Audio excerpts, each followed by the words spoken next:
Hello, everyone. Welcome to Unicorn Adventures, where fun creative professionals take a break from the business world and play my role-playing game. Today, we have Ricky and Daniel, and we're going into the world of choices. The episode today is the Peril of Choices, which maybe makes some of you quake and shiver in your boots, and some of you get excited because you're going to see these two really work on their creativity as we go through a lot of this. But before we dive into the actual episode, I would love you two to share a little more about yourself. Daniel, why don't you tell us what you do in the real world, if you would? In the real world, so much like we're doing in this mystical, magical world, is I hang out with a bunch of unicorns and create magic and help them achieve their dreams. Seriously. So I've got a company called Unicorn Universe, and it's a community of business owners working together, making connections to support each other. We like to do what we call a dream discovery, to dig in, see what somebody's goals are, what their dreams are, and then who we can connect to them to help them achieve their dreams. Really supporting my 3 core values of unity, abundance, and joy. So that's me. Everybody pay attention to those 3, unity, abundance, and joy, because that's going to play a role in Daniel's character tonight. So pay attention. There's a lot of little Easter eggs in all of it. Ricky, tell us a bit about you. Man, well, Daniel, I just love how congruent you are with this universe already. And here I am feeling like, feeling the challenge already. That's what I'll say. So I call myself a life quality engineer. And basically what that means is I specialize in transformation and helping men, specifically leaders, achieve and create the lives that they really want to achieve and create. So from that perspective, that is why my character has a beautiful magic wand, because it's the thing I wish I did have as a coach and as a life quality engineer. So we accomplish that through either deep coaching or communities. So there are different settings that I help people with them. So that is the short story of me. Fantastic. And we're going to get into a lot of transformation here. If at the very least, turning into our characters, if you would, as we dive into it. All right. I did the final shuffle to the deck. I'm no longer touching it whatsoever. Whatever may come now will come. And we shall see as it unfolds. And we're going to dive right on into the episode. The 2 of your characters are both centered around doing good. You're both centered around transformation and opening up the amazing potential of other individuals and really helping those that truly have something special inside of them shine it out even more in whatever that way that may be. They may be covered in darkness. You are not sure. As a result, since both of you have those kind of aligned interests, you came across each other as you were questing throughout the land, and you have found that both of you were needed for a specific part of this quest. You have found that there is a mountain at the top of which lies a small village. And in that village, there is a very interesting dichotomy of where half of the children are always branded as being the negative side and half as the positive. And they're thus brought up as these are the good children and these are the bad children. And no matter what choices they may do or have, that is the way that the culture flourishes and the way that it goes. You both believe that there is not necessarily such a given and driven destiny for any human being, as both of you believe that. And there's a lot that could be learned from either side. So you two decide that you wish to travel up to this village. You know that atop of this mountain, it is actually very known for a lot of its rivers and the ways that a lot of this water interconnects.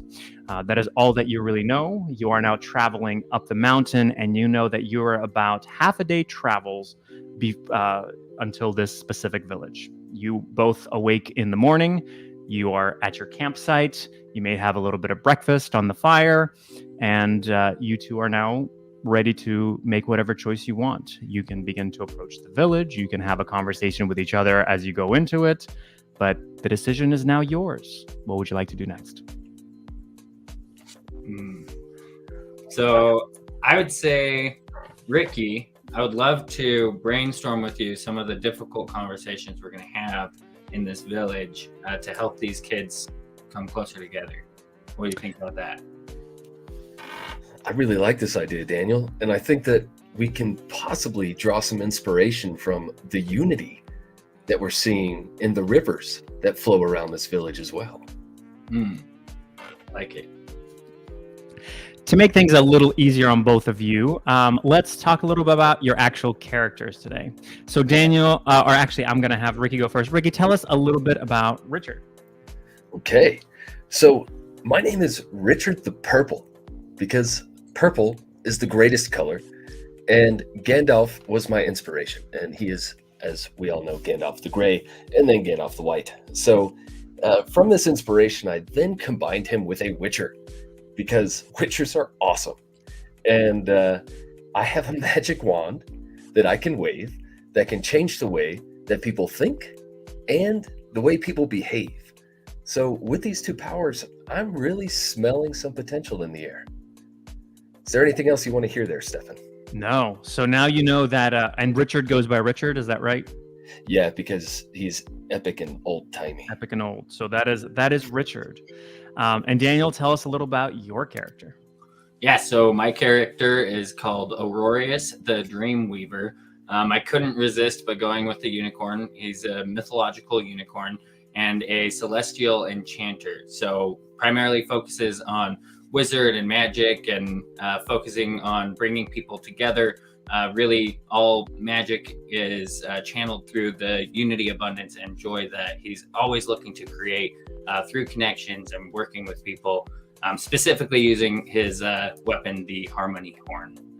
So that's a little bit about Aurorius. Yes. So there's the horn. Those are our characters. And on that, you two are having the discussion of how you will be using this idea of the unity of the rivers and the nature and everything else around you to be able to proceed further. Would you like to start making your way up to the village? Sure. I do want to make sure we don't forget my companion, our buddy Spark of Joy, who will be helping us along the way. So I think he's got all sorts of unique abilities that will become useful. So as you set out to go further towards this specific interesting village, you know that it is up to you. Some of this could be treacherous ground you've never traveled in before. You have lots of various choices, whether or not you want to use any of your magical abilities, whether or not you want to have Spark of Joy scout ahead, or you want to just trudge on ahead. There is a hint of a path, but obviously one not traveled very regularly because this village is a bit isolated. There's not a whole lot of travel in between. What would you like to do? So when can we use our magic abilities? Whenever. Okay. So can I use Spark of Joy's visionary insight to see into the potential futures, helping guide the way to the right path? I love it. I think that's perfect. We get to have our first card flip. This is my favorite probably card flip that we ever had to come on to because so many of the others are for trivial things, and this gets to be the first card flip of the episode for something magical. So thank you. Okay, I love it. You got a Jack. That's pretty great. Jack is rather high up there. So absolutely. So Spark of Joy, besides just being the little phoenix flying around and just giving you just the vision and seeing things, you're getting to look a little bit into the future of what's going to happen. And you know that you're seeing a possibility of 3 different paths.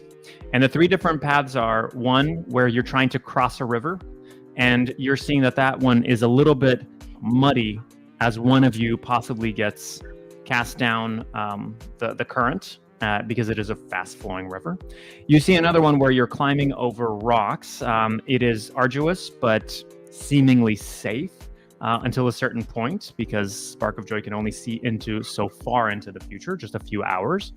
And then the last one is up this specific trail, at which point you're seeing and feeling danger, but you cannot tell what that danger necessarily is. But you can tell that the danger comes further than any of the other 2 obstacles.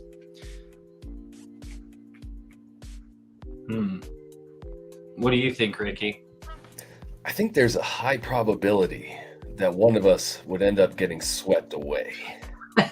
Yeah, I'm not going on that one. I'm feeling that the guarantee here comes in the fact that on this trail we are together. And if we're together and we have old Spark of Joy with us, I think our odds are pretty high. So I'm leaning toward that direction. Yeah. the third option that he gave us? Yeah, the third path. Yeah, I think so too. Because who knows? Maybe that danger is the danger we seek, right? That we're going toward. Ooh, yes. Yes. I seek that danger. All right. All right. So with the choices made and the rest of your supplies picked up, packed up, the fire put out, as Smokey the Bear would probably approve in this kind of a forest, you take off down the path as you're going. It seems to be rather natural, rather fine. You come across a river that it has a very turbulent current, and you realize that there's a nice bridge. A little rickety, a little bit under maintenance, but seemingly safe. You're able to cross without too much of an issue. As you're walking further, you're seeing that kind of up a hill, there's almost a rock slide that you notice that might have occurred further in the distance and downhill. You keep walking further and further, and as the hours go, it's starting, the sun is rising farther and further up overhead. It's getting closer to noon.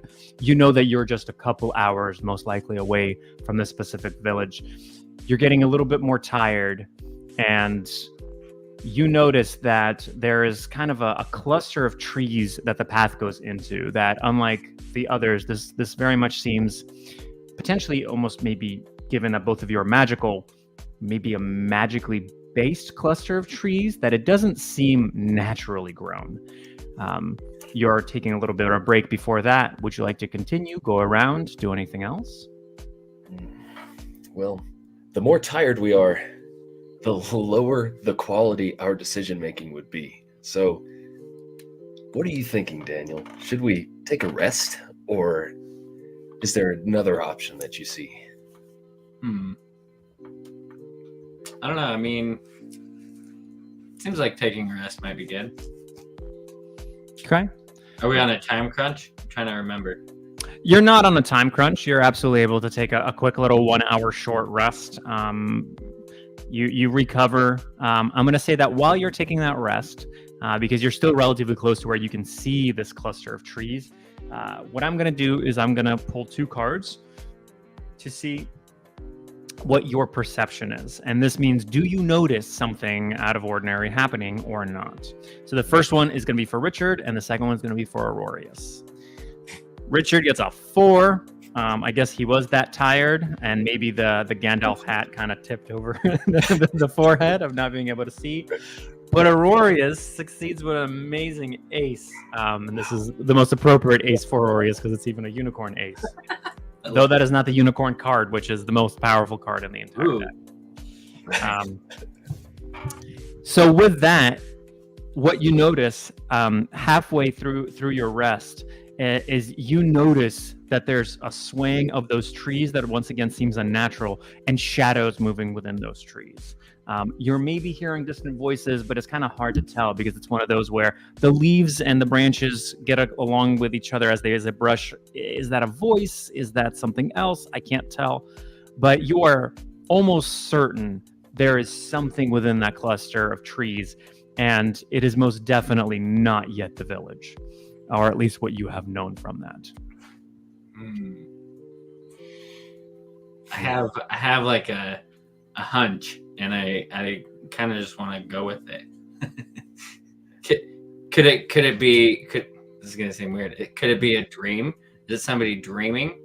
And I'm wondering, should I channel my dream weaving special ability?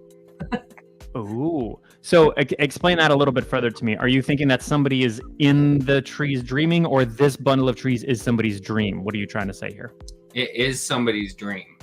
Almost like somebody in the village dreaming. I mean, given your skill set and your kind of magic, you can absolutely look into it. But because you had the ace, I'm going to say, this is not a dream. It doesn't, I don't know. It's hard because it seems weird, but it doesn't seem like a dream. All right. Yeah. Right. It seems weird. There might be magic there, but this seems like this is reality. This is actually existing the way that it is. Oh. And you're noticing everything else the way it should be. It could be other magics at work. Yeah.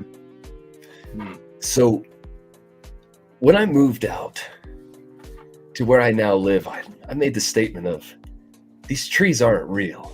And what I meant by that is they were obviously planted. not really native in nature. So what I'm wondering is, are we seeing a grove of trees that doesn't belong there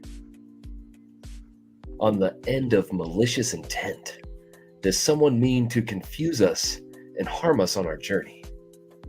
Or did someone just want some trees? Because that's cool.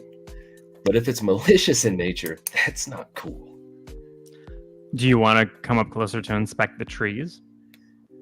Well, with my level 4 perception, I've got the confidence to do that. So I'm going to march up to those trees. I mean, as far as you can tell, they're trees. The trees themselves seem absolutely normal. It is just the sort of, as you said, planting of them. The positioning of them seems abnormal with how much is actually in there. But other than that, trees. As you step up closer and you start inspecting these trees, you are beginning to hear a whisper in your head. It is that kind of whisper where you can tell that it is a voice, but you cannot yet tell or make out any kind of word. Interesting. I'm just going to quickly pose the question, can we just go around? I would vote yes on that. I'm with you. Okay. You both, would you like to go around close to the trees or a wide berth all the way around, which would obviously take a longer time for you? Can we go through them? Can we walk through them? You can. I know the that sounds path crazy, continues through. but that just sounds like a lot of fun. Can we make it interesting? Maybe we go. Okay, yeah. We don't have to. I'm with you. Let's just go. Going through. Okay. You're going through. All right. I'm so sorry if I just did a tornado. Both of you walk in, and now Aurorius and Richard are both starting to hear this little in the back of your heads. You're looking around. You can't actually tell where the whispers might be coming from.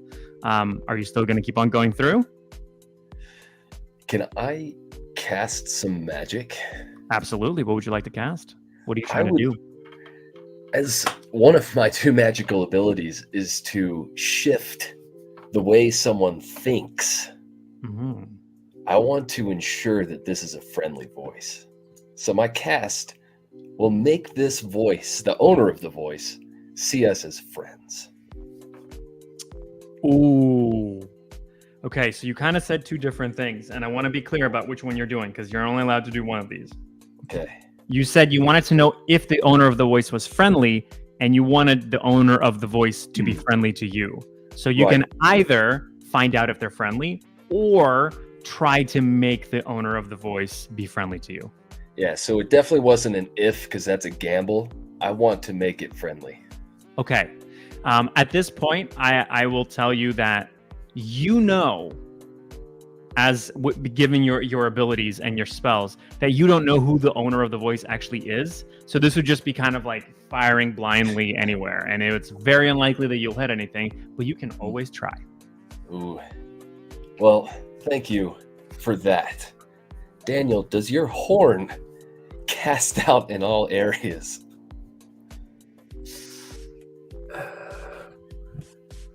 It's not so much used for that though. That's the problem. Yeah, I and it's pretty channeled, Okay. So I don't think it's the right tool for it, unfortunately. I will tell you, I'm going to go ahead and flip a card to see whether or not you, Richard, realize if the voice is friendly or not to you. Okay. And with an 8, you feel that the voice is friendly. It's almost inviting. Those whispers, while at first maybe seemed a little eerie, they're not that bad. It's just maybe somebody just whispering and trying to guide me, to pull me in a little bit further and guide me through these trees. Wow, that is just so very, very helpful. Both of you keep on walking further in, and at this point is when I'm going to pull 2 cards for each one of you to see whether or not you are going to be charmed. And so I'm going to say it even before I pull the cards.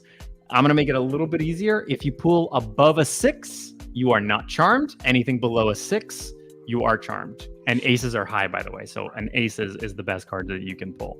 Wait, charmed is good or bad? Charmed is not going to be good. It means that you are going to be under the control of another being. That they have now charmed you in some way, and so you're going to be kind of beholden to whatever it is that they're doing.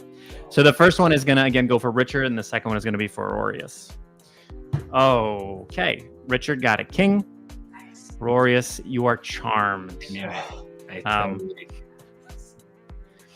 had a feeling. So at this point, Richard, you get kind of going, okay, you know what? This kind of whispering, this is actually just getting annoying. It's as if somebody's tickling my ear with a Q-tip, and I'm not about this. This is just becoming grating. Aurorius, you become entranced with this, and you feel that you're being pulled further and further in, and now off of the path. And Richard, you're noticing as Aurorius starts to go off the path. For all intents and purposes, Aurorius, you're feeling, I need to go off this path. Wherever I'm searching for this, there's somebody that needs my help, and there's something important for me to find off of this path. It is your choice what you do. Oh man. But I get to choose, right? I'm gonna stick with Richard. you don't really get to choose because you're charmed. You're getting pulled off the path. All right.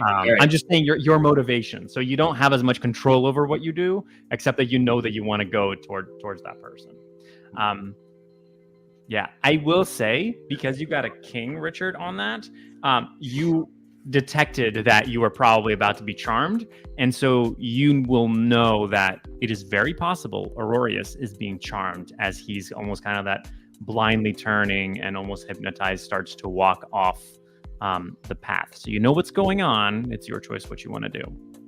I'm feeling a high level of curiosity. And if he is intrigued by this voice and is now going toward it, since I pulled such a high card, wouldn't it just make sense to explore a little bit? And if it proves to be dangerous, we can just pull out. So in this case, you're wanting Aurorius to kind of proceed ahead, and you're going to follow to use him as bait. Yes. Fair. It is your choice as you go into this. As you kind of veer off and go further into what seems to be really the center of this cluster of trees, you're noticing that it's becoming a lot darker because the canopy is now so much more condensed that the light that was overhead now, because remember it is close to noon, isn't passing through. It's now becoming darker and darker, and you're noticing almost a pinkish purplish glow emanating from somewhere within these woods. As Aurorius is now just slowly walking, picking up his pace, and just being charmed further and further, walking faster and faster and faster. Richard is following behind, watching.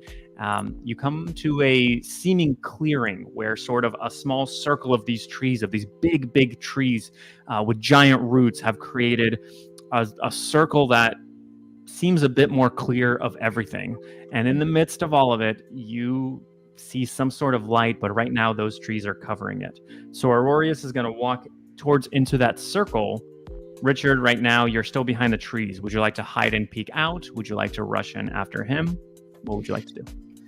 I feel like I want to rush in after him to ensure his safety, but then send the familiar forward to check out the light source. Is that something we can do? Thank you. So I will say that you can I'll give you kind of a stealth check is what this would be, which means that you can kind of peek out and creep into all of this. You can also try to shake Aurorius awake out of the charm if you really want to, but you can kind of half sneak in and peek to where you wouldn't be detected, but you would be a little bit closer into this ring of roots. Daniel, under your charmed state, how do you feel right now? Use the Phoenix. Daniel, to be fair, right now, Aurorius feels like this is exactly where I want to be. If we want to go to this, I want this. This is exactly what I want. Yeah. Phoenix has your answer. Yeah. I want to peek and send sparks at the same time? So in your case, Spark of Joy is Aurorius's familiar. You can't really do anything with him. But isn't the Um, familiar supposed to like spiritually want to protect his? You can try to have because from what he can tell, all that the Spark of Joy can tell is that Aurorius really wants to be there. That's kind of the effect of the spell, is that he really wants to be there. But let's pull a card for your stealth. Let's see how well you do with regards to that. You got a 3. So you try to kind of stealth behind a tree as Aurorius walks further towards the circle. You're trying to peek out. You you lean out too far, and you stumble on a root, and you tumble forward into this clearing. Okay. Both of you are now in this clearing of sorts, and you look up, and what you see in the center is a strange floating rose. It is a rose that is floating, as if just cut at the stem, a single rose floating and rotating entirely by itself. Aurorius, this seems to be the most majestic and wonderful thing that you have ever seen, and you are wishing to grab it. So at this point, what I'll say is I can, Richard, you can try to stop him or let him grab it. Besides this, you see nothing in this clearing. It is just this rose that seems to be turning and emitting some of this pink and purplish light all around the clearing. Can I smack him with my wand? What is the point? Are you trying to smack him to stop him or smack him to break the charm? Given that you're using a wand. Yeah, I guess we would want to break the charm, because if he genuinely wants the rose, then let's go for it. But if it's the charm that's enhancing his view, then I don't trust it. Okay. With a 10, I say you absolutely succeed. As Aurorius is reaching for it, all of a sudden he gets smacked. Aurorius, you shake away and realize, what? You realize where you are. You completely understand. It's not as if you were in a trance. You knew where you were, but you now understand, wait a minute, this is just a rose. It's very interesting. It's a rose that is floating there. You are no longer charmed. You are welcome to do whatever you wish to do. It is your choice. You are both now standing, looking at this rose that is floating there, emitting the light. Neither one of you, by the way, is hearing the whispers any longer. Okay. Well, we were brought to this rose, and it's floating. And now I do something? You can do something, absolutely. And Richard just stopped me from touching the rose? Yeah. Yeah, so and you knew you were reaching out for it. I think I'm still gonna touch the rose. Okay. But I want to channel my abundance manifestation, because I think that's what it was giving us, is an abundance of resources, knowledge, and opportunities, aiding in the fulfillment of collective and individual goals. Mine and Richard's goals to get to the village. I'm going for it. You reach for the rose. Sorry, Richard. And now, Richard, you know that he's no longer charmed. So for all intents and purposes, you knew you were testing because you wanted to see if it was just the charm effect. Then you were saying, no, we shouldn't. But now that you see Aurorius actually just wants to grab the rose, like you said, you're okay with it. Yeah, dive in, brother. as Aurorius reaches forward to grab the rose, fingertips coming out further, that light gleaming off of the horn, both the horn as the weapon and the unicorn horn as he has it there. You snatch up the rose, and immediately the light that was going all out, it doesn't vanish, but it coalesces right onto just the flower part of the rose. It seems that it's emitting ever so a small amount of light, and you're holding this rose, and as you're feeling it, you notice it doesn't feel like a flower. It feels as if this entire flower is almost made of crystal, gem, something harder, but also potentially a little bit brittle. And as you're holding this, all that you hear in your head, again, clear as crystal, is yes, no. That's it.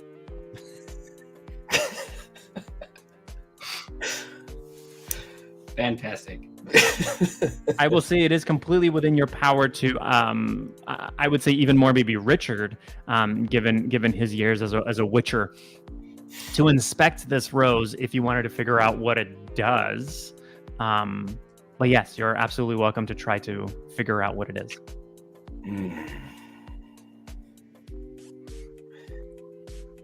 Does Sparks have a skill set in this arena? Since you're back in action, now your familiar can recognize what's happening. Is there any like intuitive insight ability that this Phoenix has? I mean, just the visionary insight. He might be able to see what the rose could do, right? See into potential futures. So maybe that's it. Maybe we have Spark of Joy take a look at the rose to see the potential futures that come from it. If you would like to, you can certainly try. We're gonna try. All right, let's try. All right. I like it. With an 8, it's a magical rose. That's about it as far as Sparks of Joy can glean from it. The type of that specific spell and that ability doesn't really correlate to identifying what the rose does. It's more of the futures of you and or somebody else. But in this case, it's a magical rose. I will say it doesn't seem to harm you. Okay. In Should the future, we inspect it as individuals? Would that maybe be a better way to I think so. And what I'll say is, because the both of you are looking at it, would you like to hand it over to Richard for Richard to hold? Yeah, totally. If you want Okay. it. Well, I'll touch Richard, it. do you take it? Yeah. Okay. He hands it over, and all of a sudden, Richard, you hear, yes, no, in your head. Aurorius hears nothing. I will say that to make it a little easier, both of you then kind of keep on handing it back and forth, looking over, trying to understand what it is. As each one of you individually touches, you hear yes, no, and it keeps on going back and forth. And what I'll do is I'll give you inspection at advantage. What advantage means is I'm going to pull 2 cards. We're going to pick whichever is the highest one, and that's the one that you get since you're helping each other out. Fantastic. So the first card is a 3. But the second card was a king. So you find out that this is actually just a magical artifact. It seems to have some mind of its own, but not much. What its purpose is that it is able to 3 times a day answer a yes or no question. You can ask it whatever question you would like, and it will answer a yes or no question. I will say that this artifact is limited to its charge for 3 times a day, meaning it's not 3 per user. It's 3 for the artifact for the 24 hours. All right. Okay. This is good to have on our journey to the place where people only thinking good or bad. So what better tool than a yes or no? Right. Well, and I thought that might be what it was thinking, so I almost tested it by asking it if that's what it was doing before handing it to you. So I'm glad I didn't. We would have used one of our questions. Yeah, that's good. Let's get it stocked. Yeah. With that, you very easily, because Richard followed you, he remembers exactly, you very easily make your way back to the path and continue your way on the path. You're obviously holding on to the rose. I take it as you're going, you make your way out of the clearing, you keep on going further up, and in a couple of hours, it was only maybe a 20-30 minute detour that you really had to take as you went off to the rose and back and inspecting it, handing it back and forth and trying to figure out what in the world it is. You make your way towards what you see is maybe the beginnings of some sort of a village. And you're seeing from afar that it almost seems like there is a division in this village, because as you're coming up, it's almost a small valley. So you come up to the top and it's a small, tiny little divot valley. And you're seeing that half of the village looks ever so slightly darker, dirtier than the other half of the village.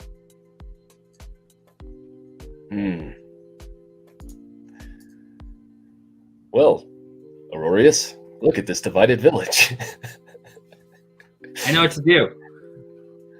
I gotta tell you, this companion creature is like coming in clutch. So I wanna ask our Spark of Joy to use his astral projection, where he can project his consciousness across vast distances, allowing him to connect with individuals or groups anywhere in the universe. So when we show up, at least we're already connected with them all. So in this case, for connecting with, it would be more along the lines of he would be able to appear there and sort of interact with them. So they wouldn't be able to touch him, but they'd be able to see him. He'd be able to interact with them. That's really more of what the connection would be. So you can absolutely do that, but it's not as if all of a sudden people will go, oh yeah, we know you, we're best friends from way back when.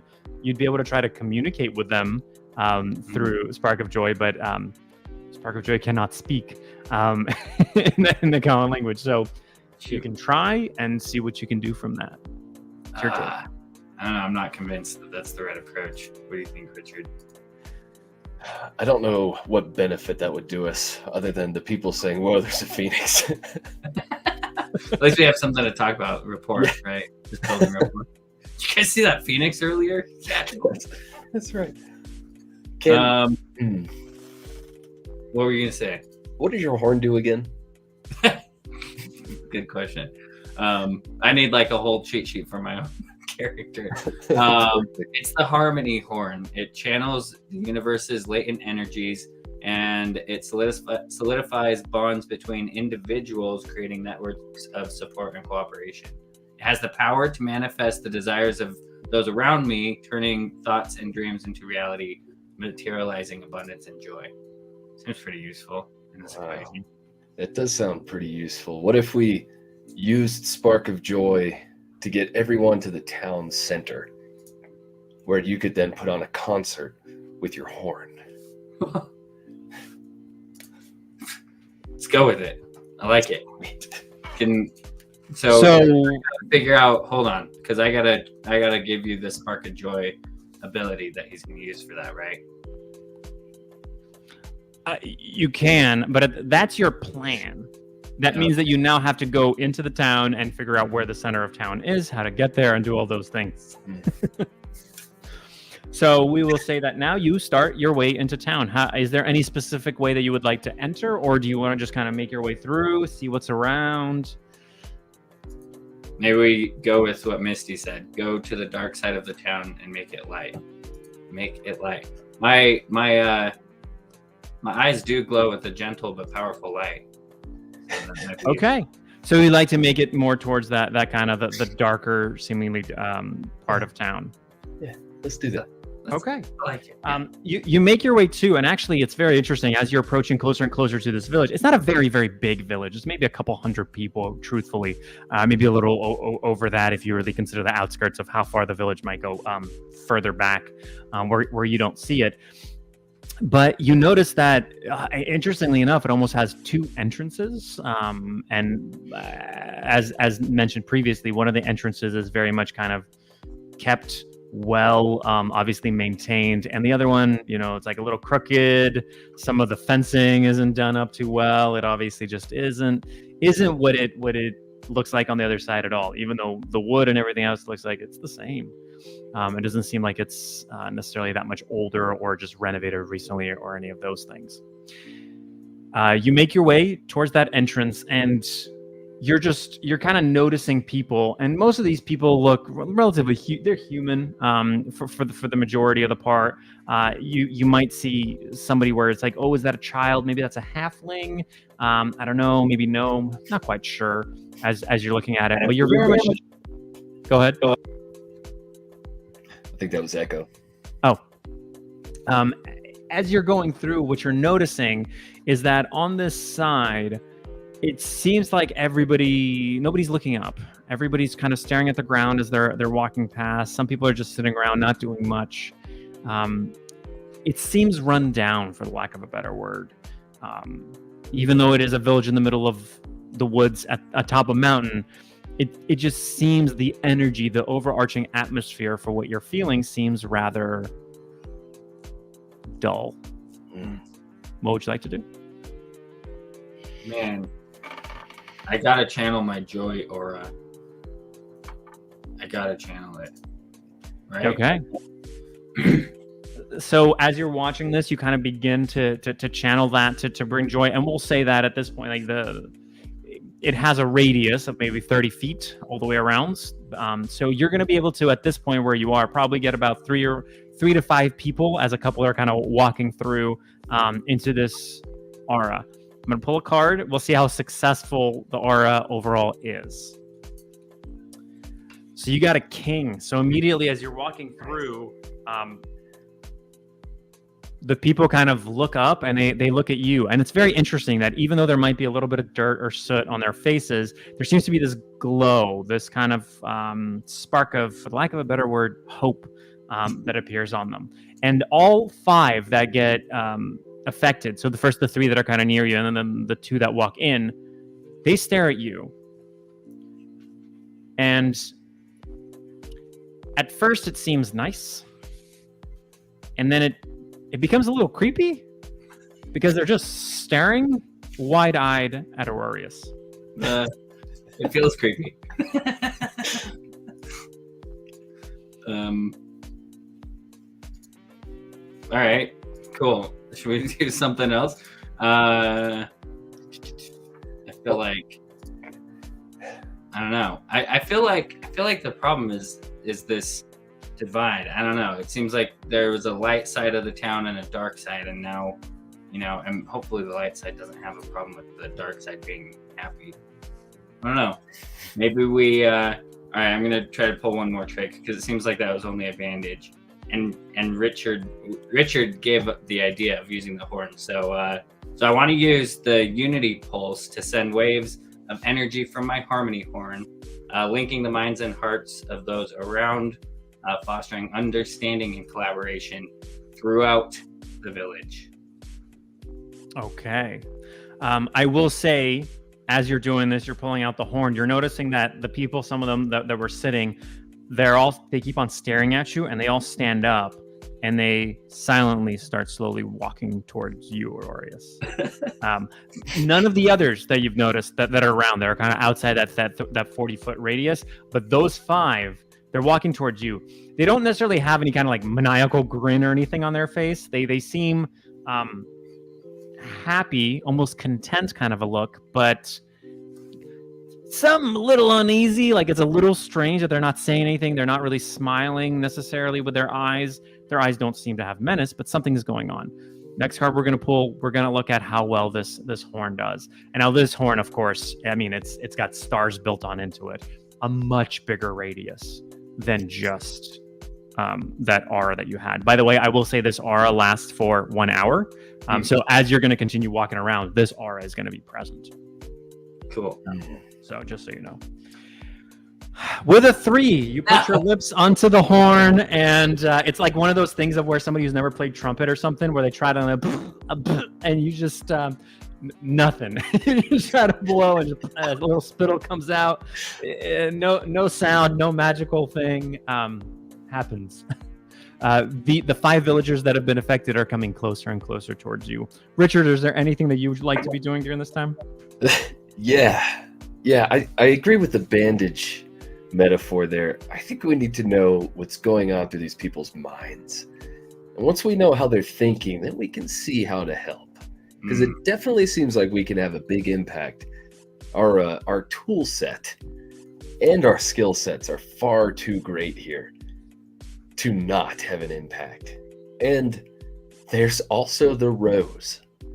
So is there a yes/no question that we can ask the rose right now that would impact? This is not the yes/no question for the rose. Right. And to be fair, Aurorius has the rose right now. He was the last one to have it and holding it. So he would either have to ask the question or give you the rose. So yeah, you're good. Okay. Yes. Is there a question we can ask to help our impact?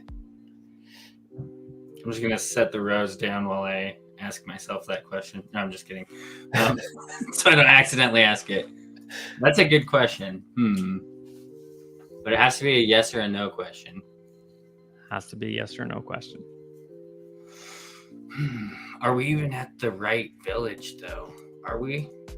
think we are, right? That's a question you can ask the Rose. That is a yes or no question. I will say you're kind of getting time crunched as you're deliberating because those people are getting really, really close.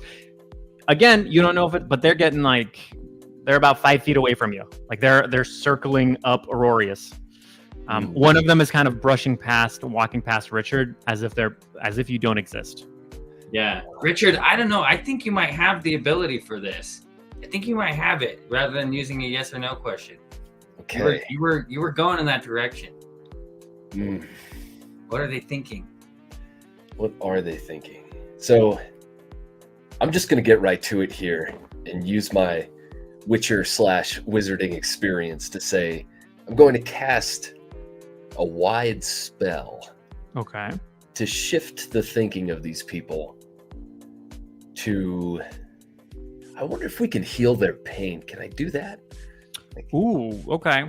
It is a little bit layered because you don't know what their pain is at this point. But what I'll say is you can shift their minds to make certain that they view you as friends and as somebody who can help.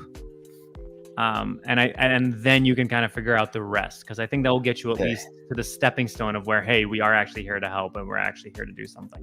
Okay, well, let's make sure that includes Aurorius, because they're getting a little weird with him right now. Yes. So the way that this will work is anybody that you consider a friend, they will consider a friend. Perfect. Let's see how successful you are. Yeah. And that is a 2, which is a critical fail because that is the lowest card that could be pulled. Wow.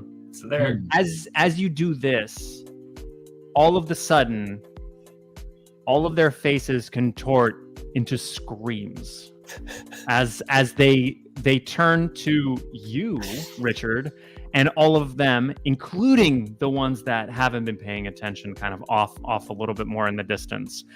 They all jump up and go, ah! And they rush and run at you. You have seconds to get out of the way or do something else.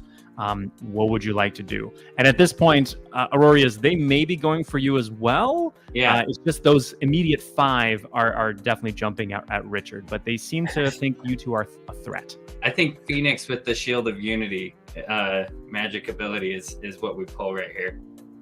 2 low cards, Phoenix with the Shield of Unity. Create a protective barrier that deflects negativity and fosters a safe collaborative environment. I mean, I feel like that was like written for this exact scenario. That's absolutely perfect. I've been keeping that in my back pocket for multiple low cards. Counting cards over here. Great. All right, let's see what card you get for the Shield of Unity. You got a 10. Yes. Absolutely fantastic. And the last moment, as they kind of like reach out to almost grab Richard's cloak, all of a sudden, Sparks of Joy kind of does a quick little figure 8 around the both of you and envelops you in this kind of shield that further just calms the entire situation.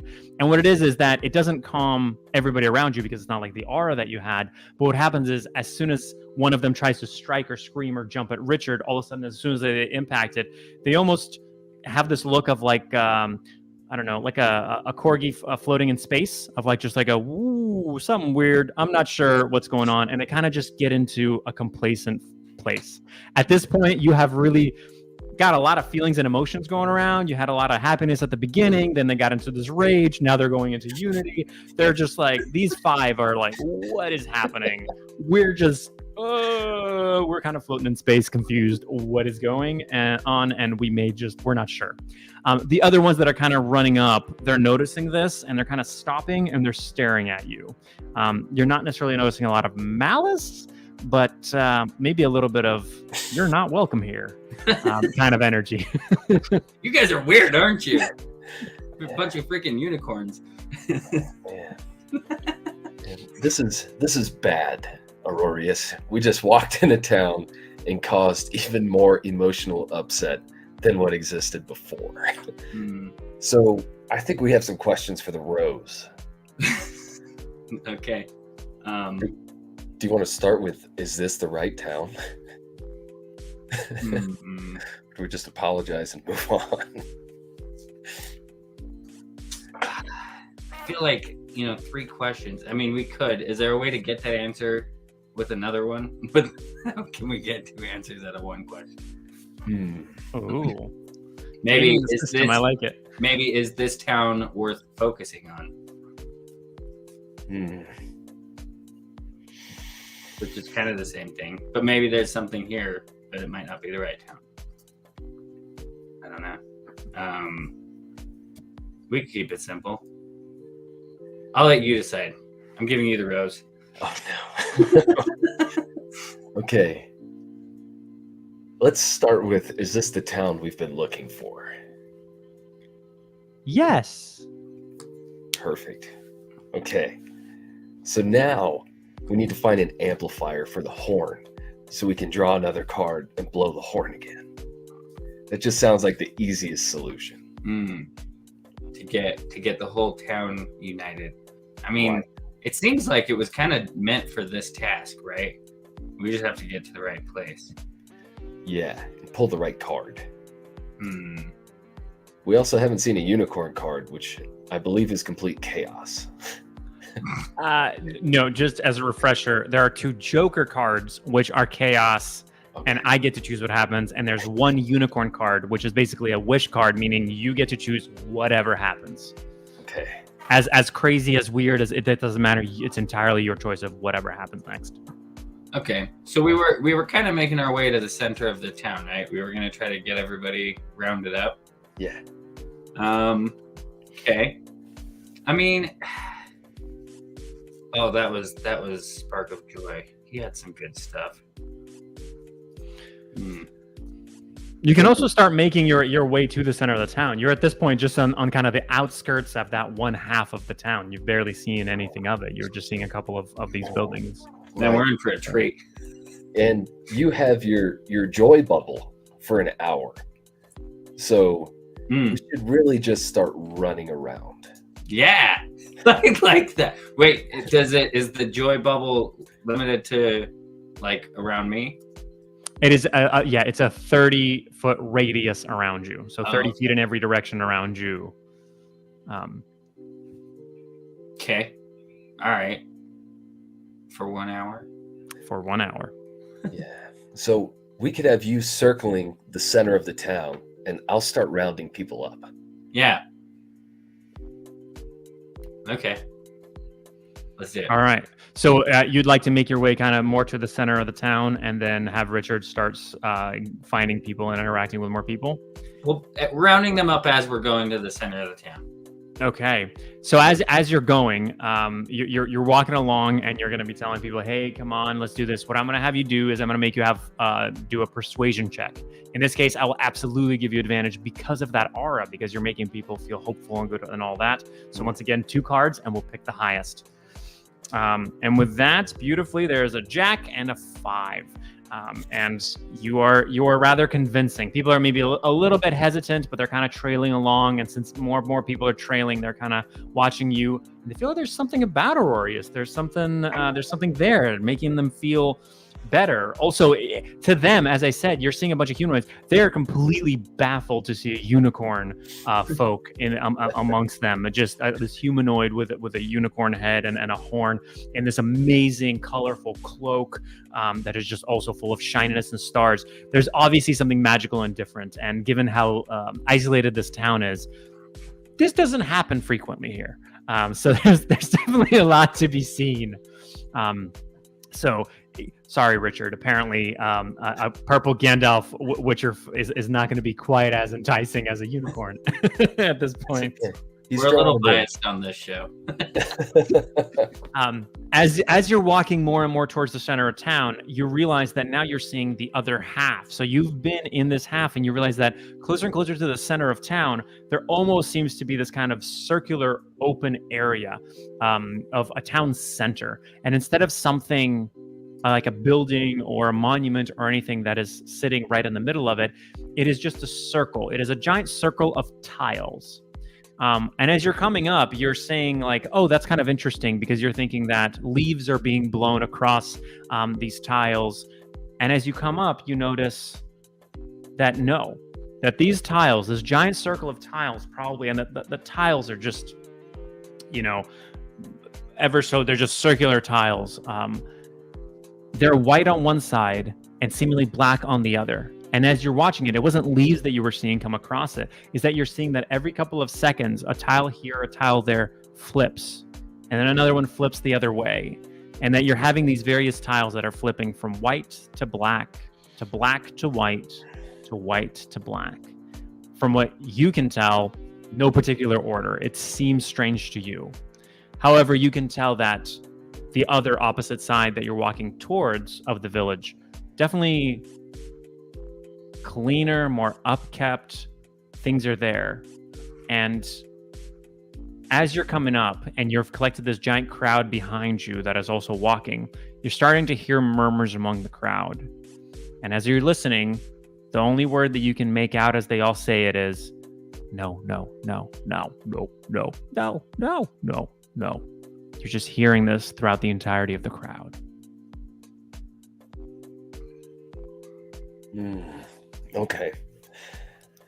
So we've got a situation of extremes on our hands.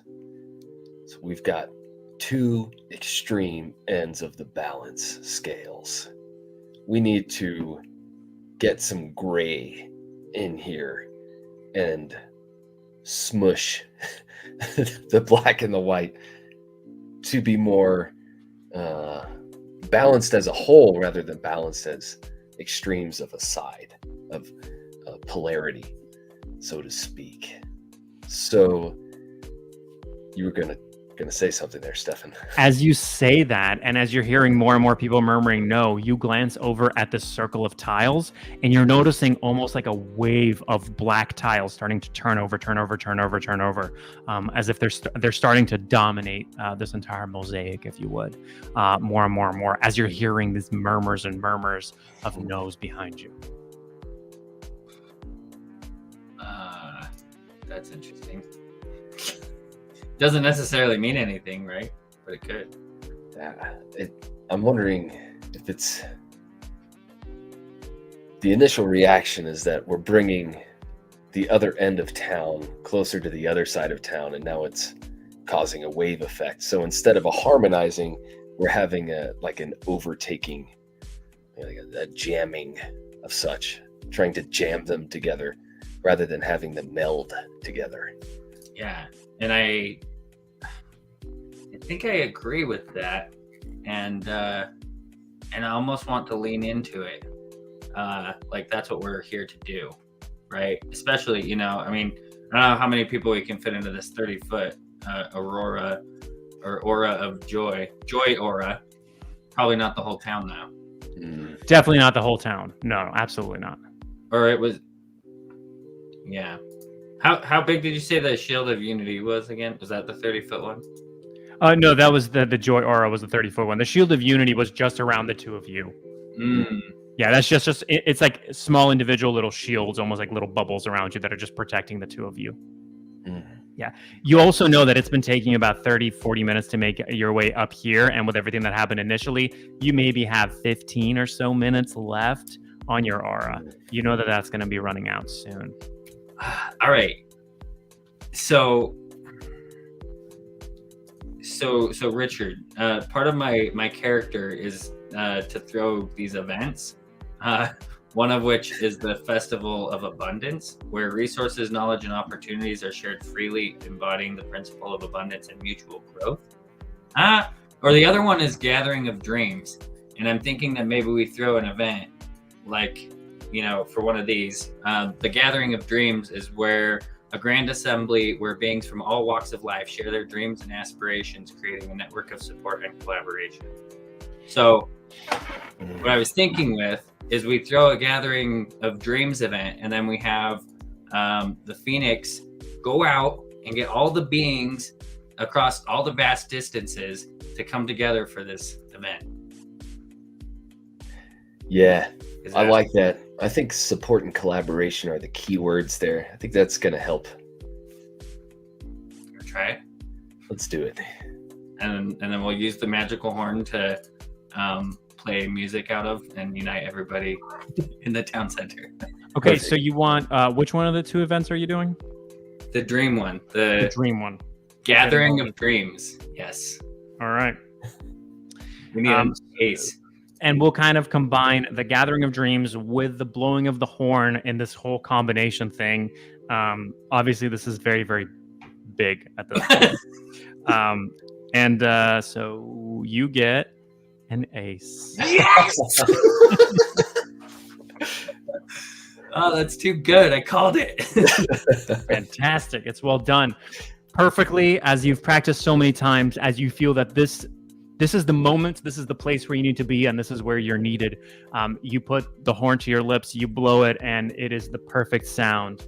As you hear almost a hush come across all of the nose, as the horn blasts out further and further and further. And it's very interesting because all of a sudden a hush comes across the entire town, it seems. It's very, very strange. You're still kind of hearing all the mutterings and all the going ons as you would in a normal town, a little bustling here and there. It becomes completely silent. You look over to the tiles. They have completely stopped turning. At this point, you see that there's probably a little bit more of the black than there is of the white, but they've completely stopped turning. You look around and look at all the people behind you, and they're all staring at you. And then you notice that they're not really staring at you, and it kind of feels weird, as if somebody's just looking over your shoulder, and you like accidentally wave to them, and you realize, they were not looking at me or waving to me. And you look back, and as you look across the other side, you're seeing about a similar number of people starting to come from that other side.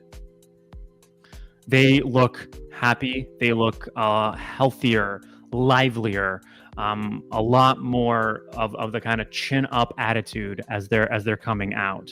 And they stop a good ways away around the other side of this kind of mosaic as they're staring at the two groups. And you're seeing that all of them, again, are kind of quiet. Now they are seemingly staring at you. And as this is happening, what you hear is a loud thud. Thud. Thud. And as you look further up the mosaic, you see some sort of a shape, humanoid, maybe, not sure, with a hood, over walking with a giant staff as it thuds on the tiles. And as he walks across the tiles, and it's very interesting because you have not seen anybody else. Everybody else avoided walking on the tiles or stepping their foot on the tiles. But this individual walks on the tiles, and as they thud, you see these ripples of the tiles changing as they come across from every time the staff hits down as you're walking across. And this individual comes up to you and pulls down their hood. And what you see, surprisingly enough, is you would know from your travels, especially being a unicorn, is a wolf folk. And this is what he would look like as he has pulled. That is with this mane of hair staring at you, towering over you. He's about 7.5 feet. Obviously very much larger than anything else. And looking at you. There is not necessarily malice in the growl that he has, but there's this almost little growl to calm everybody else. He stares at you and simply asks, "Why have you come?"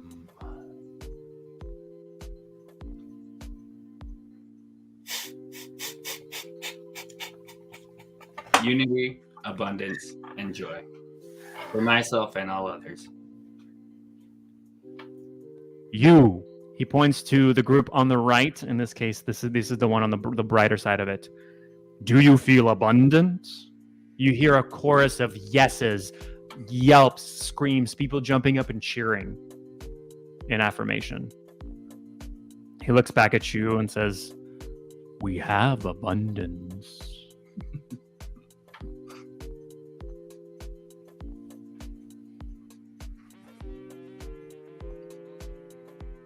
Do you have unity? He kind of gestures around all of them just to sort of show, do you see everybody who's gathered here? Yes. Do you have joy? What is joy to you?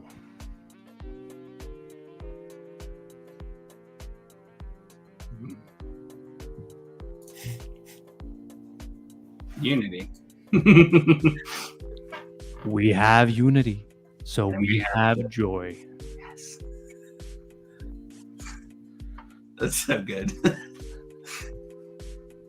Fantastic. Then, Richard, what do we do? Do we leave here? Do we stay here? I don't know what to do now. Well, As this happens, you all of a sudden hear a little pitter patter, and you look a little bit to your right, and you see a boy running out from the part of town you came from this kind of dirtier, darker part of town, and he runs onto the tile, and you hear this gasps all across on both sides of just what is happening. And he kind of, as he's running, one of the tiles seems to kind of turn. He trips on it and falls. Seems like maybe he's cuffed his knee or something. And he looks up and he says, we don't have abundance. We don't have joy.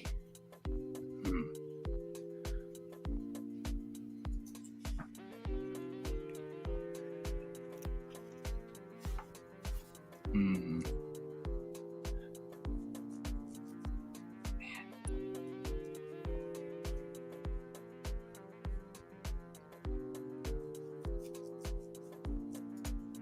now do we send it back to the Wolfman? I don't know. I'm struggling between asking the Rose if we have more work to do here. Part of me feels like, maybe we just throw the Festival of Abundance because we skipped out on that. We went dreams, right? Maybe that's what the kid's looking for. I will say, you know that your spell, you did your spell perfectly. What happened was not what you thought should happen when you do your spell. Oh. Something else happened, and it seems and you knew you did a perfect version of your spell.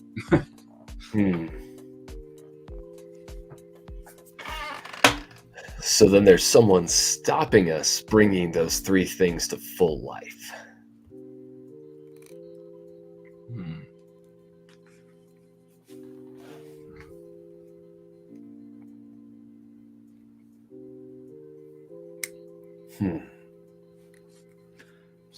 How do you achieve joy and unity, child? It is by making a choice. They have made a choice to be happy. They have said yes. You have said no.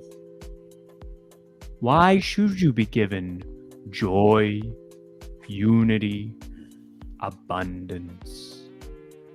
You kind of just hear the kid sniffling a little bit. Not sure if that's from the knee or from just being terrified that this giant, radiant wolf folk is speaking to him.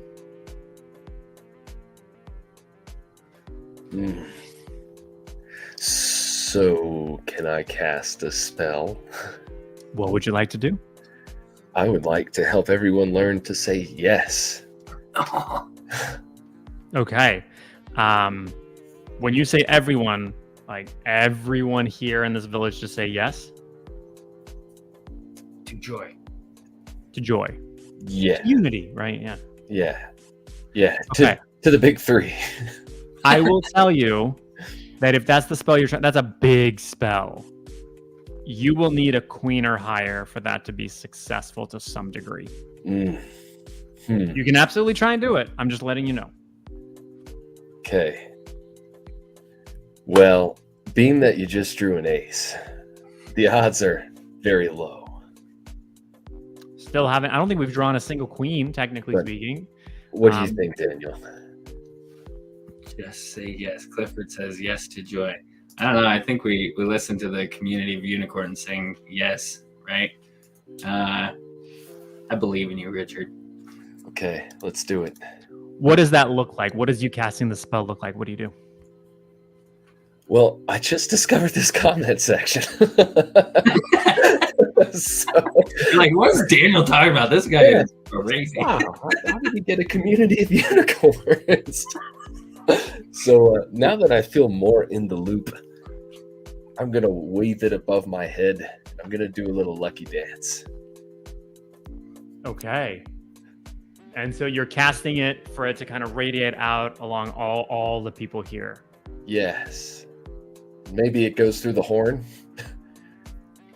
It's another ace. It is a 7. It is a 7.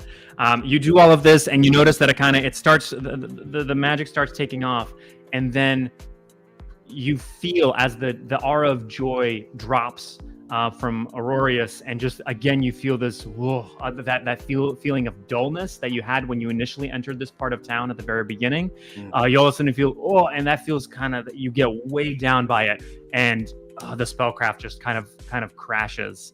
And the wolf looks at you and says, "Oh, you tried to disturb the balance. For all the unity, abundance," looks at Aurorius, "joy," looks back at Richard, "you must have balance. A candle that always burns eventually burns out." Wow.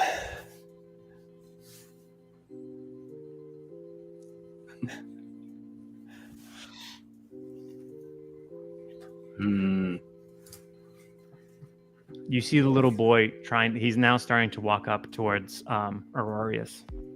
And he is like 7. He's like 6 or 7. You're not really, you're not sure. He's just a kid. So Richard, what if, rather than getting everybody to say yes, you get everybody to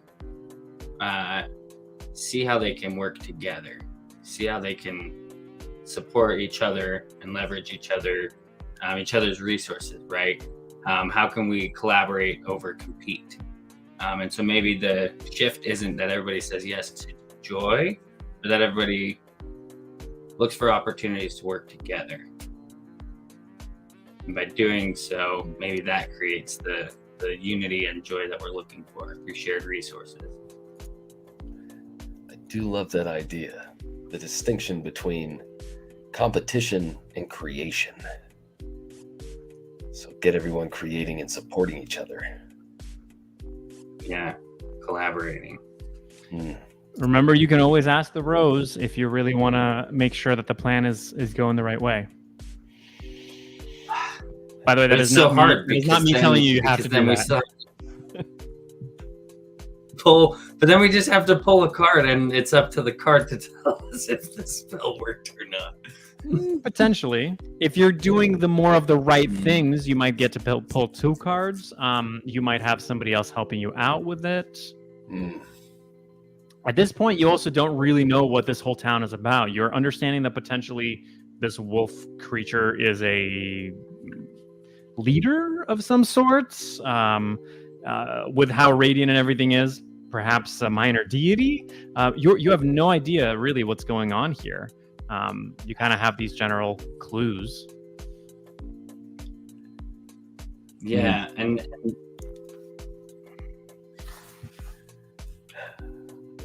I do like the question that just came from this community of unicorns. There's that's what it's all about. also an aspect of, I really don't have a single idea of what this town really wants. We just walked up in here and started to try to change things. So maybe we ask the Rose if we're done. Do you think we're done? I don't know. It seems like we might be, we might not be. We're listening to this random wolf dude and the boy that's saying we don't have abundance. but that's up to his perspective. And right? to remind you, when the wolf man said abundance, he definitely pointed to the yes side of town exclusively. The other side of town was silent. Yes, it was just that side of town that answered. So it's kind of like, that festival, and going back to the Festival of Abundance, which is essentially, the event that we're talking about, where everyone's sharing resources and knowledge, but it's that whole collaboration aspect. And that's what I think is the key here is, it's one thing to say, yeah, we're all friends, but it's another thing to actually share resources and share information and share and work together and support each other's strengths or weaknesses with our strengths that complement. But how do we get that solution into the game? I mean, you're welcome to talk to the Wolfman and ask him questions as well. Oh, he's talking to you. hey, Wolfman. Yes. Would it help? And could you help us? Would it help if we threw a festival of abundance? And would you help us with it? Why?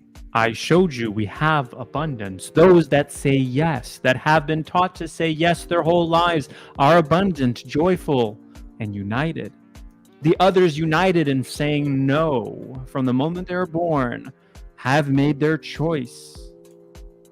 They also have unity by your words. They have joy.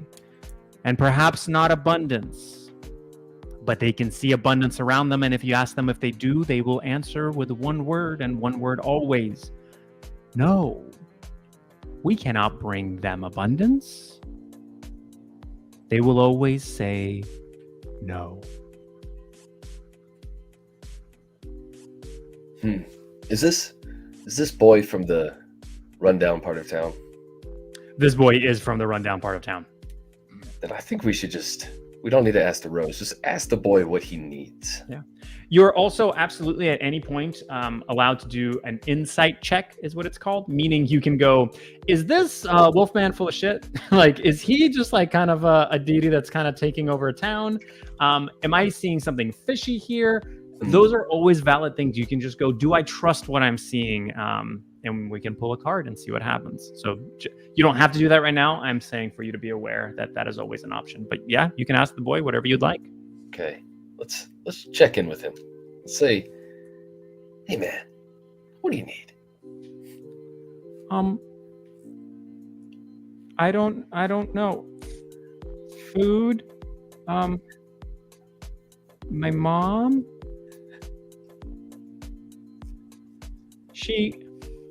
She used to say no, and she doesn't say anything anymore.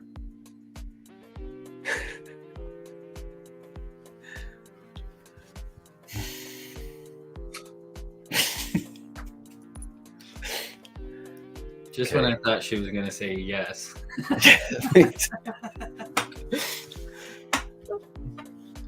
Okay, so we're going to do one of those insight checks.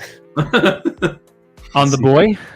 Yeah, because this kid's got an intense story, man. Why is this the story we're hearing? All right. You got a 2. Story seems to check out. All right. I We feel do like an that's insight both check ways. on the wolf. Sure, we can do an insight check on the wolf. Wow. Drastic difference. An ace. Okay.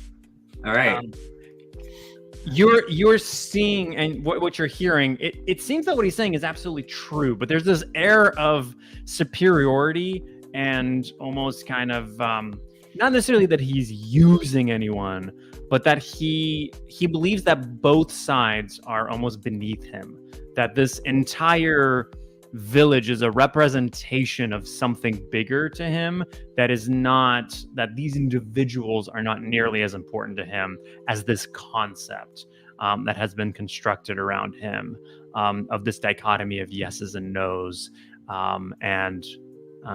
Yes, and you're also noticing that it's the way that he speaks about it, it's almost as if it's his creation to a degree. He has that bit amount of pride in him, as if he likes that. I would have not normally told you that, but you got an ace, so you really get to get a lot of a feeling of what this guy's all about. Should we try to influence the deity? I mean, but what do you have in mind? I don't know. Could use the shield of unity on him. Remember, the shield of unity will just protect him from negativity coming at him. That's what that would do. Okay. That would not necessarily unify the two of you together. Mm. The aura would potentially have some kind of an effect on him. Another one of the blows of the horn for unity would absolutely also have that thing. Potentially also there's something about his mind that needs to be transformed of the way that he's thinking, the way that he's treating humans in this regard. There might be something with the wand there. I think those are some of your choices, it seems. Or just talking it out to him, because you now know that maybe he's the creator of this, but you don't know if he kind of is the leader. Is this a church and a cult? Kind of that's for this deity. You have no idea what this actually really is right now. Got it. So I'm curious, when what was this guy's name? Furry Wolfman? Rainbow Wolf? You have no idea. All right. He never introduced himself. You never asked. That's rude, but all right. You two never introduced yourselves either, to be fair. Fair enough. All right. So hey, Wolfman. My name is Aurorius. Just wanted to make that super, clear. Would love to know your name if you have one. Farland. Thank you, Farland. Farland. Got it. Yeah. I love that name. What a great name, Farland. So I have a question for you. When you say that there is abundance here, do you mean there's abundance currently of all things that all individuals want, or that there's an abundance available for all things that all individuals want? We have the presence of abundance on this side. Thus, abundance here is present. I did not say there is abundance for all. I said there is abundance here. Would you say there is an abundance for all? Should all share that abundance with all?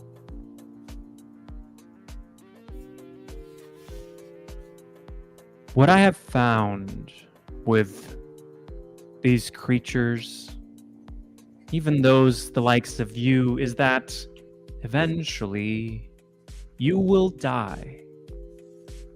So there can never be true abundance of all. Time is finite.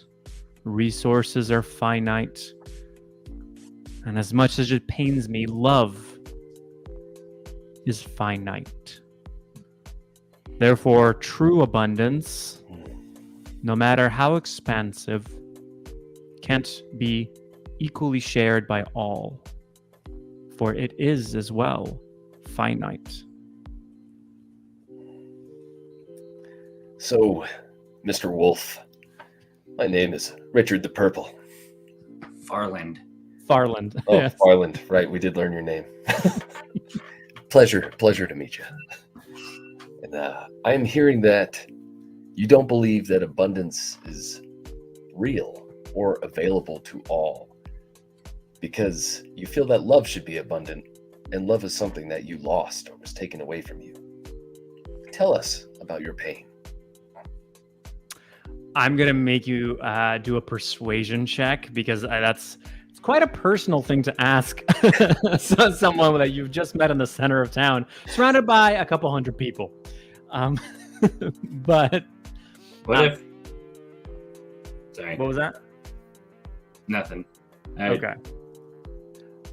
All right. With a 10, I will say that is a good enough persuasion for that. And you see him kind of drop his gaze a little bit. And he says, I made a choice. My choice was of yes or of no. And I thought I made the right one for my love. But I was wrong. Another made a choice as well. And it seems their choice was right. And thus, their love was finite.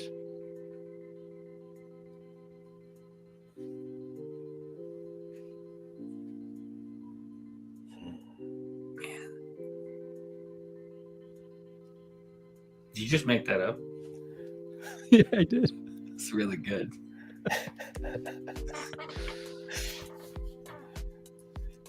So, okay, I like where Misty's at. But it sounds like the wolf chose no. Remember, you can ask the wolf whether yeah. or not he will. Farland may lie to you or not, but you do have something that will be truthful to you for a yes or no question, no matter what you do. Yeah, but then what, right? But you know, whether the wolf chose abundance or scarcity, right? What does that actually tell us? And you know, and are we getting to this being, to Misty's point, the wolf being the boy's dad or even mom? If the wolf chose yes, maybe it's the boy's mom whose love was. I'm reading into this riddle that you just came off. No, it's fair. Just to make it a little easier for you, it's very clear that this is a boy. There's no like relation or any kind of spell that is there. There's probably no actual relation between this boy and this deity. This is not a village full of like children of this deity or something of that form or anything like that. This seems to be a village full of humans that have been impacted from a set of kind of mindset aspect and the way that they've decided to live their lives as a result of this deity, but there's no actual relation besides that. Seems like a love story from the Wolf and the Moon. The Wolf and the Moon. Maybe we should ask the rose if the wolf sees abundance as a possibility. I feel like, for the sake of the adventure, we need to get right to the core of things. Yeah. And get to the solution. So, is there we've got 2 questions left with the rose. Is there a two-part question we can ask the rose to get right to it?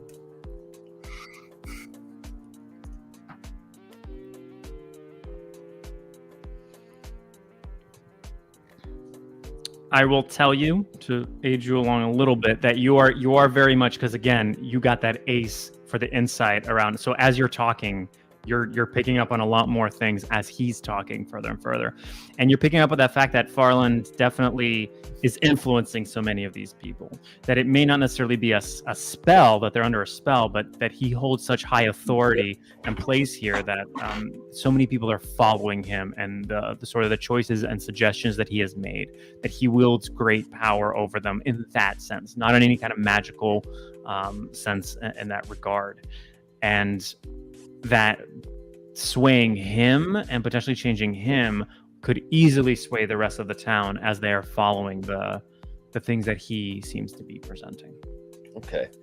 So, as a quick inside question to tack onto that, it seemed that Aurorius cast a perfect blow into his horn, but it was manipulated.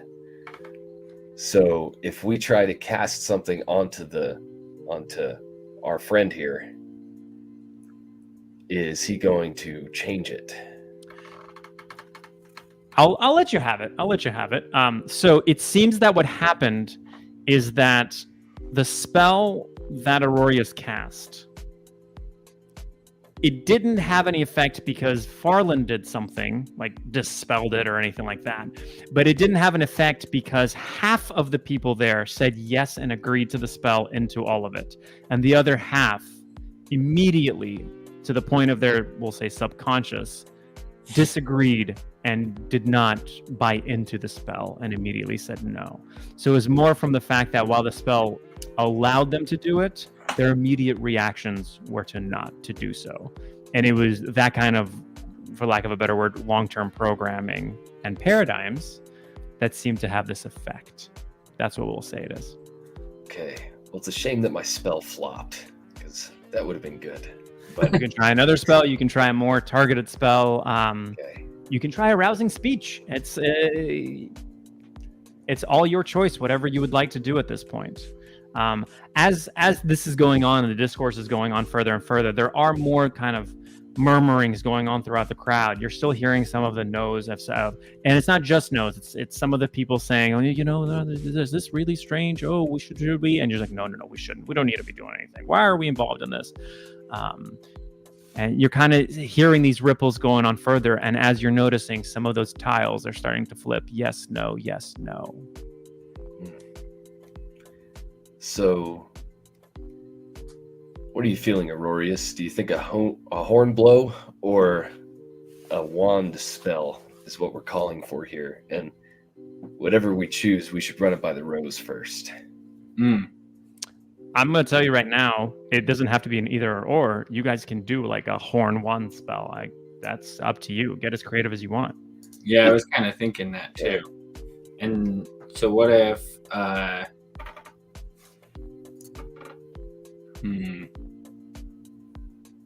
So from a personal level, part of what I see as a key to unity is abundance, right? And that's kind of collaboration. And I don't know, part of me is thinking between your influencing the thoughts of minds to influence everybody to believe that abundance is possible through collaboration.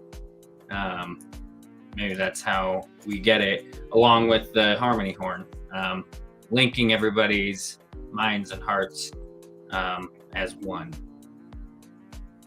And we both go at it. So it sounds like you're saying you want to cast it all on the people. I'm thinking we need to split up and do one on the deity. Yeah, so one on the people. So if he's really the deity, then you need to influence his mind. So before we do that, I wanted to ask the deity a question.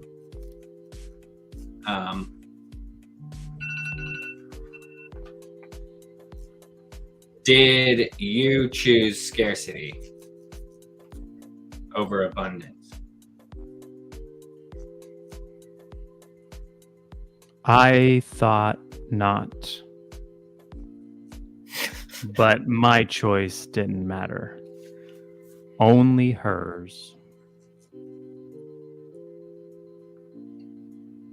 Okay, and she ran out of love. All right, I'm probably going to go too far into this. I thought not. So I thought I did not choose scarcity, but I did choose scarcity. Therefore, his mind is influencing the people to choose scarcity. That's what I'm hearing. So let's do it. All right. So the two. Describe it a little bit more. What does this look like? How are you two? How are you two doing this? And then we'll see. And once again, since you're doing two things together, we'll pull two cards and take the highest and see where it goes. What is this going to look like? I liked Richard's dance. Maybe add a twirl and a jump to give it an extra bit of flair. So I think Richard casts his spell first, and then I blow the horn. All right. Do you also do a little bit of dancing, like a little twirl side to side as you're blowing the horn? So I want you to imagine a unicorn up on its hind legs, blowing the crap out of the horn like it's nobody's business. Well, it's like, yeah, just like all that. right. Let's see what happens. Richard, anything to add? This picture is beautiful. Just whatever the spells do, they cohesively bring everyone together and open them up past these severe limiting beliefs. All right. As a result, you have gotten an 8 and an ace. Yes. And we're going with the ace in this case. Did not mean for that to rhyme, but it did. As a result of all of this, you see this, obviously, the cacophony of a unicorn getting on its hind legs and blowing a horn. There's a lot to be said around that as you're kind of on these tiles as it cycles. There's a lot going on. There's an explosion of color, energy, emotions, feelings, sensations, as it seems that the entire world around you erupts into a cacophony of yeses, nos, murmurings, hugs, cries. It seems that the entirety of this village is now exhibiting emotions. But what's interesting is they're starting to run across the tiles. They're running across to each other, and they're intermingling, and you're feeling all of this becoming more and more of this cacophony of just feelings and thoughts that feel this kind of swirl. And as they start to go onto the outer perimeter of the tiles again, because now, strangely enough, all of them began to do it, you're seeing that the tiles no longer are staying in place, that the tiles are constantly twirling and whirling all the way throughout, back and forth, almost like waves going back and forth. And you're watching Farland as he's standing and staring at the tiles. And he seems slightly angry. And he's looking at you and he says, "But the balance. And he slams his staff into the tiles. He's going to be making an attempt to solidify it back into its balance. We're going to pull a card for Farland and see what happens. He got a 4, so he fails. He kind of slams it. There's a few ripples, and then it just continues on. And so there's this cacophony of this intermingling between these two peoples. And given how much you could sense with the joy aura, you're really understanding that now there's becoming this mixture of the yeses and the nos, and that there's really becoming an exploration of all the opportunities that could potentially happen with all of this. You're standing in this chaos, and Farland is looking at you. He's turning to you because you have now seemingly destroyed or somehow hindered his creation. Is there anything you would like to do or say before he takes any actions? Yeah, I'd like to ask Farland what's going on for him and how we can help. I had control here. It was simple. It was a simple yes and a simple no.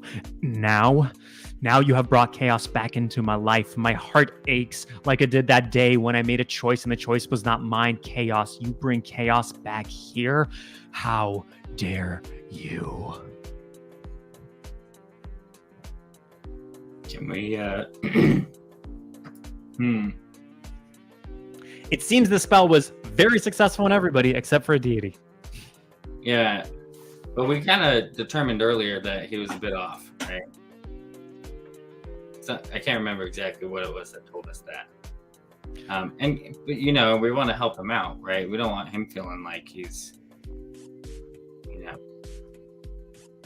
not taken care of. Poor guy. Fair. Yeah. Farland. Hey, Farland.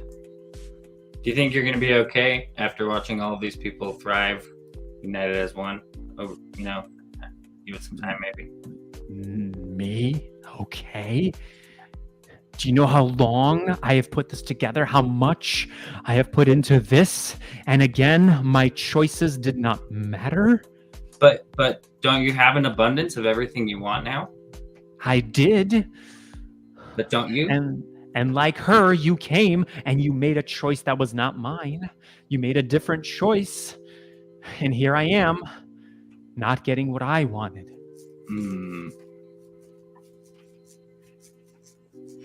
I don't know, Richard. What do you think? Feeling bad for our friend. Well, I think that somehow, Farland, you need to understand that freedom exists in choices. The only control you have is the choices that you make, not controlling the choices of others.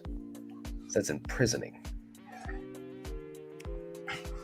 I'm going to pull a card for a persuasion check on that one.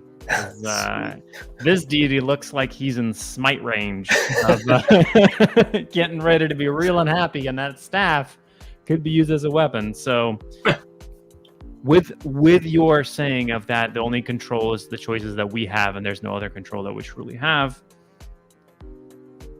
You pull the unicorn card. Yeah. Sweet. That's incredibly lucky. That was not purposeful. That is exactly where the unicorn card was, apparently. So with a unicorn card, the way that this works is not only does that succeed in your persuasion, but now the result of that, you can make whatever you want happen. It is now completely up to you what his reaction to it all is, what actions he takes are, and realize that you're now working with a deity who potentially could cast a spell or do something else. What would you like to happen next? The narrative is up to you. Well, the fact is, Aurorius was chosen by the Horn of Harmony, bringing people together. So, with your unity-based skills, brother, what should we see happen here?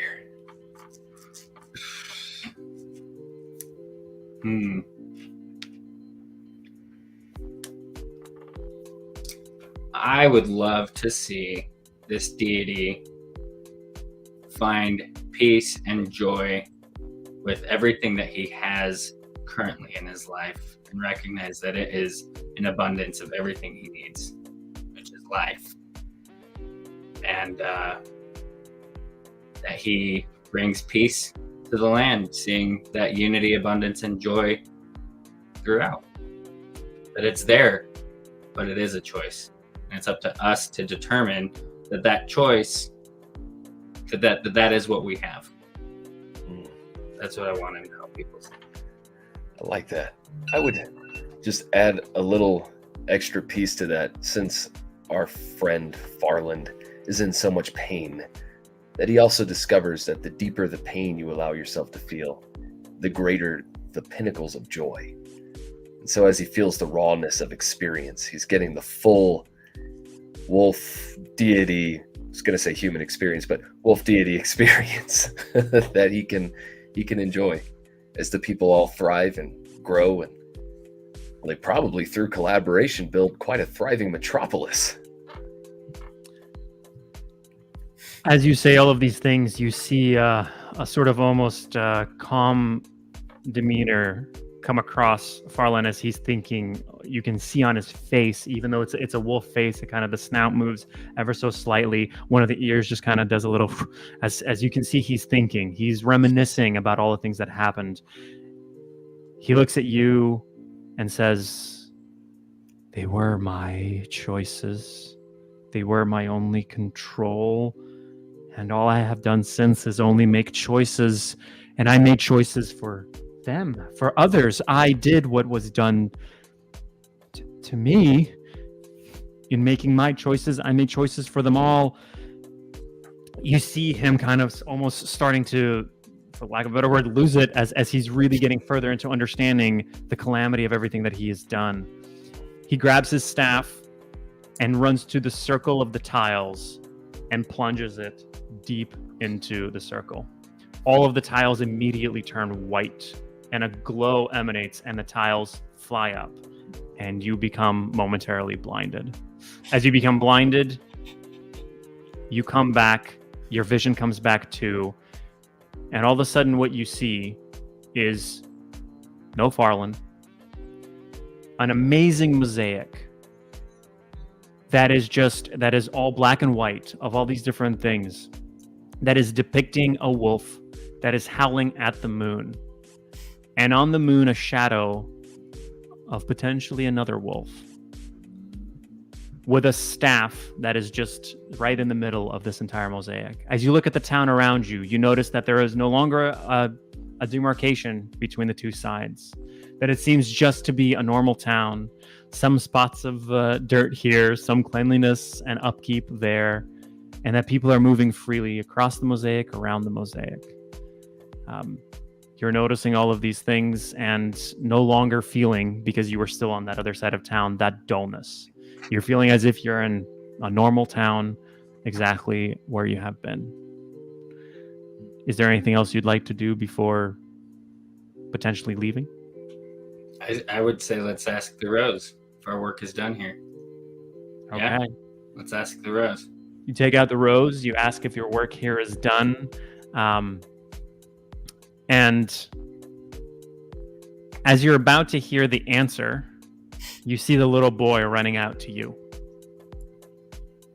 And as he comes up to you, from him, you hear, yes.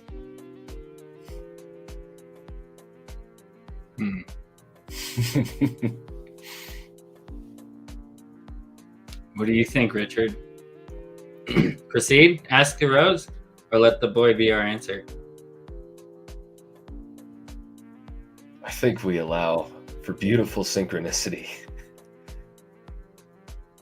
And maybe give the boy the rose.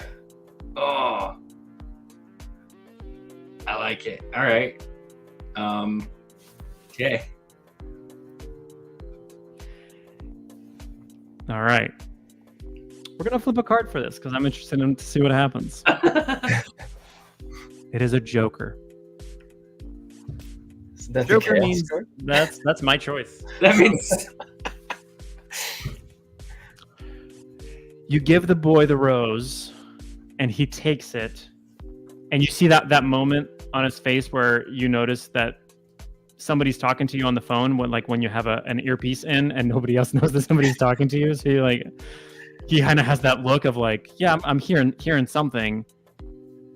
And then he seems to realize, and he runs off into a distance. Both of you follow him as he runs into a small house. You follow him into the house, and there you see kind of a bearded, kind of rough-looking man that is kind of sitting and trying to do some sort of fix some sort of a stool as he working out on a table. And you see the kid run to the other end of the room where there's a cot with his mother. You see the resemblance very easily. The woman is very much non-responsive, just looking, staring straight at the ceiling. He runs up and hands her the rose. And as she turns to him and looks at him, she briefly smiles, holding the rose, and says, yes. And on that, we will end our episode. As you witness this, you know that what you have here is done. You take your way out of the town, you make your way back down the mountain, and onto possibly further adventures of helping to transform humanity, to find unity, abundance, and joy all around. And definitely, as you're making your way down the mountain, there's a nice little caw from the phoenix, or however they would screech, as he spreads the spark of joy to the remainder of the village. And that's where we're going to end our episode today. Love it. Wow. Thank you, Stefan. Thank you guys for joining us. Thanks, Richard. Thanks, Aurorius. Thanks, Spark of Joy. Yeah. Oh, yes. Thank you, Spark of Joy. And thank you, everybody in the comment section. That was fantastic. Thank you all for watching and joining in for this amazing adventure. We will be back on next Tuesday with new players and possibly in the future with returning players. So that is always a possibility. On that, we'll bid you all good night. And until next time.